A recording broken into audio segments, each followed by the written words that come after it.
Po predsedniških volitvah v Ukrajini smo priča novemu globalnemu fenomenu. Politiko prevzemajo komiki.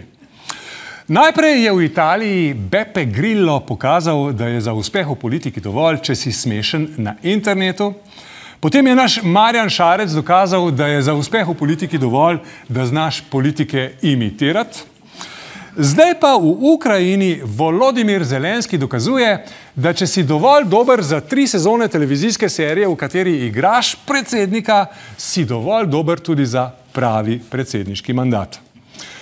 V pričakovanju apokalipse in konca sveta si ljudje očitno želijo vsaj zabave.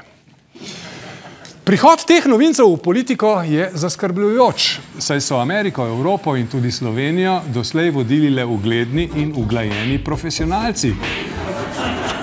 Profesionalci, ki razmišljajo s trezno glavo ter se zavedajo resnosti svojih funkcij.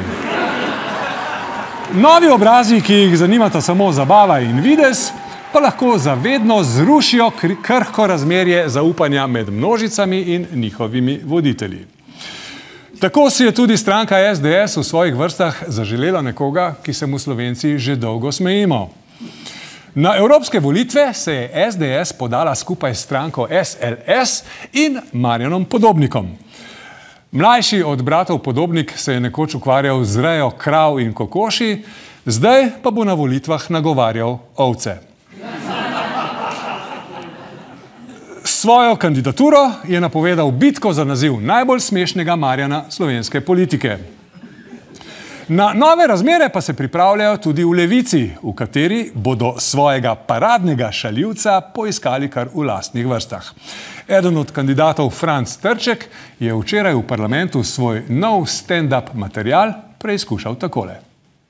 Pogledam Šarca in si rečem, če so pa tole uravnotežene finance, pa se jaz bajuk pišem. A veste, zakaj odvetnica Lucija Ušaj nima dlake na jeziku? Veste zakaj? Zato, ker ima vse dlake pod nosom. So mi rekli v SD, da skozi gledam za ded, pa sem jim rekel, raj zgledam skozi za Han, kot da en dan zgledam kot Matjaž Han. Naštekate. Pride Eva Irgl zdravniku, kaj noga boli, pa prav doktor, veš, koliko bo treba zamenjati, pa reče Irglova, koliko, to pa ni tak problem, naš ta mlad ima enega dobrega dilerja.